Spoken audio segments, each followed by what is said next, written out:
زاہد تیری عبادت کو میرا سلام ہے، بے حب اہل بیت عبادت حرام ہے۔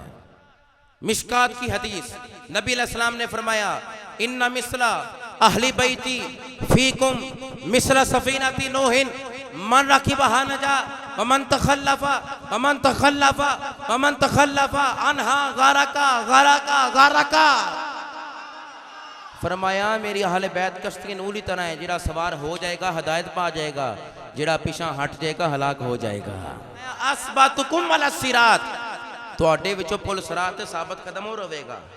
فرمایا اشدکم حبا لاہل بیتی و اصحابی، جیڑا شدید ترین پیار کرے گا میرے صحابہ دی محبت رکھے گا تے میری آل دی محبت رکھے گا، پل صراط تے ثابت قدم رہے گا۔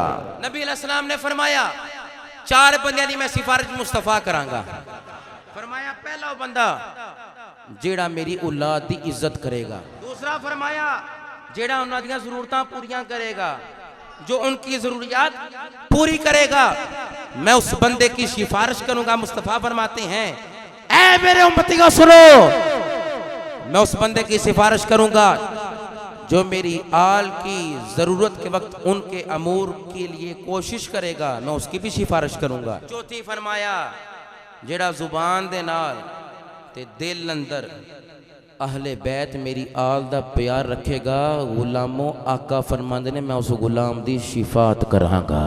تفسیر کبیر میں امام رازی لکھتے ہیں اور الشفاء بتعریف حقوق المصطفیٰ میں قاضی ایاز مالکی لکھتے ہیں معرفت آل محمد براءت من النار، جرا آل نو پہچان گیا رب جہنم تو بری کر دے گا۔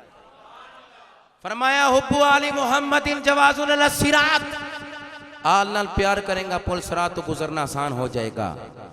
اور فرمایا والولایت لآل محمد امان من العذاب، جڑا آل دی ولایت نو من لوے گا، جڑا آل دی ولایت نو من لوے گا عذاب تو بری ہو جائے گا۔ آگے حدیث مبارکہ کا سنیے، فرمایا انا تارکن فیکم الثقلین والہما کتاب اللہ فیہ الہدی والنور واہل بیتی۔